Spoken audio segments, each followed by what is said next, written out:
kind of went from my highest highs to like the lowest lows pretty quick. Jackson Woodward has had quite the journey to FGCU.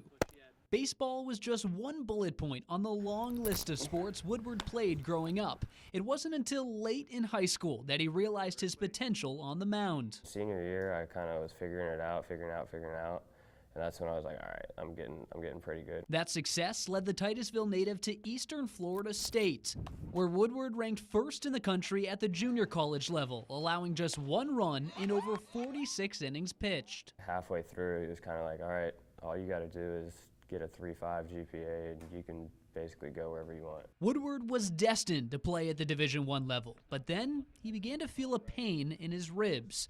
One doctor said he was fine, the next couldn't diagnose it. Then he was referred to an oncologist. I had to look up, the word oncologist, and when I figured it out, it said cancer doctor, and I was like, yeah, like right then I kind of just told myself, like, yeah, you got it.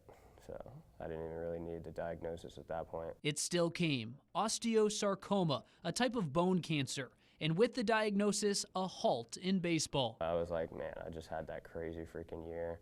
I was like, I feel like I'm in a movie right now. That movie became a horror film. Normal chemo treatments weren't working for Woodward. We had to go a different route because I actually set the record in the hospital for least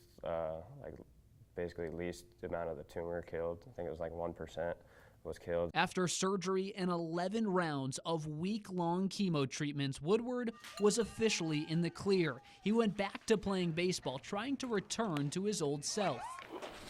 But at his one-year checkup, Woodward found out the movie he'd escaped had an encore. He came in on the 1 year part and he's like, all right, there's one spot of concern, so I mean right there, you're just like, all right, something's wrong. Doctors found a lump on Jackson's lung. This time, no chemo was needed, but surgery to remove part of his lung was. It was successful, and now years later, Woodward is still having clear scans. I actually made it a year, so I'm the furthest, the furthest I've been out of it. That good news has carried over to the diamond. After nearly 2 years off, with only a couple innings pitched in between, Woodward is back on the mound.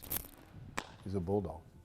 He's a bulldog. I mean, nothing phases him. Despite battling cancer twice, Woodward has achieved his dream, pitching at the Division I level for FGCU. The fact that I'd say I did so good before it happened, that gave me all the confidence in the world that I could come back out and do it again. While Woodward's body is still getting back into peak shape, his mind is as sharp as ever. When you fight that battle in the biggest game of life and you beat it twice, yeah, he's not worried to go out there. Jackson Woodward has already struck out cancer twice and still has plenty of arm left. There's a lot of odds I still have to beat. Reporting in Fort Myers, Jaron May, NBC2.